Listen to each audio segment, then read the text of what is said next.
Our topic is absolute value. Absolute value क्या होती है?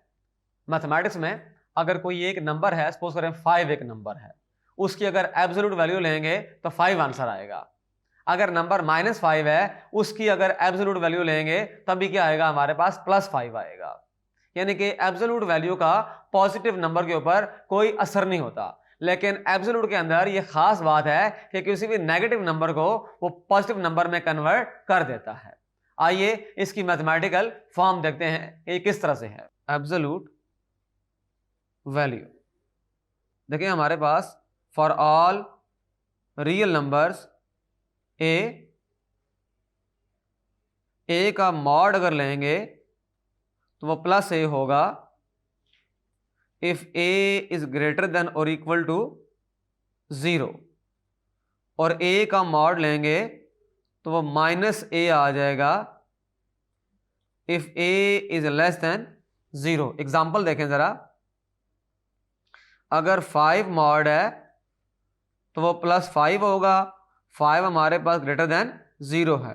0 मॉड लेंगे तो वो 0 आएगा क्योंकि 0 इक्वल टू 0 है। -5 मॉड लेंगे तो माइनस टाइम ऑफ -5, ये भी क्या आ जाएगा हमारे पास? +5 आ जाएगा क्योंकि -5 लेस देन है 0 है। हमने ये सीख लिया कि एब्सोल्यूट वैल्यू क्या होती है। अभी इसका एक मजीद इसको एक एग्जाम्पल सॉल्व करते हैं। आइए देखते हैं कि वो किस तरह से सॉल्व होगा।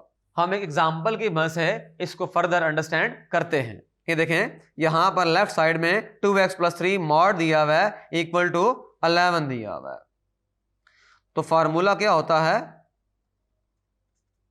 अगर x mod equal to a हो तो x जो होगा वो ± a होगा। ये फार्मूला है। देखें 2x + 3, इसका मतलब ये होगा ±11 होगा। यहां से दो बातें होंगी, 2x + 3 equal to +11, 2x + 3 -11, 2x equal to 11 - 3, 2x equal to -11 - 3, x equal to 8/2, x equal to -14/2, x equal to 4, x equal to -7। Put x equal to 4 in 1, इसको हम इक्वेशन नंबर 1 कह रहे हैं। क्या आ जाएगा? 2 × 4 + 3, इसको 11 होना चाहिए, 8 + 3 11, दिस इंप्लाइज 11 मॉड 11, 11 का मॉड 11, तो ये ट्रू हो गया। अब हम वेरीफाई करेंगे x इक्वल टू -7 के लिए।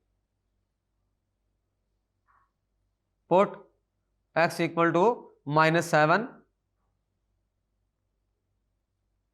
2 × -7 + 3, इसको 11 के इक्वल आना चाहिए, -14 + 3 11, -11 मॉड, जैसा कि हम जानते हैं -11 का मॉड 11 होता है 11, तो ये वैल्यू भी हमारे पास ट्रू है।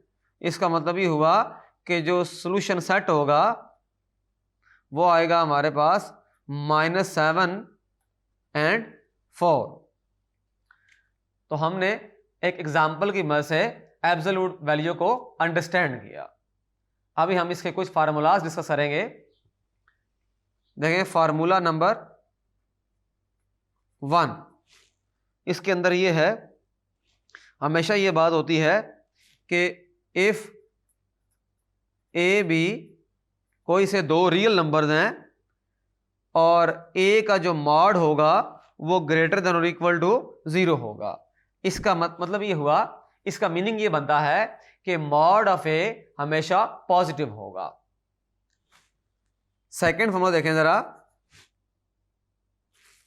अगर दो वैल्यूज मल्टीप्लाई हो रही हैं और उनके गिर्द एब्सोल्यूट वैल्यू है, मॉड है, तो ए का मॉड अलग हो जाएगा और बी का मॉड अलग हो जाएगा। थर्ड फार्मूला जो है माइनस ए का मॉड इक्वल होगा प्लस ए के। और जो फोर्थ फार्मूला है ए ओवर बी, अब फ्रैक्शन में आ गया है एब्सोल्यूट वैल्यू। नोमिनेटर में एब्सोल्यूट वैल्यू सेपरेट हो जाएगी और डिनोमिनेटर में एब्सोल्यूट वैल्यू क्या हो जाएगी, सेपरेट हो जाएगी। एग्जांपल देख लेते हैं इसकी। फॉर्मूला नंबर 2 है 2 इंटू 3 मॉड एब्सोल्यूट वैल्यू। 2 पे मॉड अलग हो जाएगा, 3 पे मॉड क्या हो जाएगा, अलग हो जाएगा। ये इसकी एग्जांपल है। फ्रैक्शन की एग्जांपल देख लेते हैं। 2/3 absolute value, 2 mod over 3 mod. 4 देखते हैं। फॉर एग्जाम्पल -5 का मॉड था तो ये 5 हो जाएगा। तो इस लेसन में हमने एब्सोल्यूट वैल्यू के बारे में पढ़ा। एब्सोल्यूट वैल्यू का मतलब ये होता है कि अगर उसको किसी नेगेटिव नंबर के ऊपर ऑपरेट करेंगे तो पॉजिटिव हो जाएगा, और अगर x absolute value of x equal to a है तो x की वैल्यू हो जाएगी हमारे पास प्लस माइनस है a आ जाएगा। फिर हमने 4 फार्मूले डिस्कस किए और ये सब चीजें हम एक्सरसाइज के क्वेश्चन को सॉल्व करने के लिए अप्लाई करेंगे।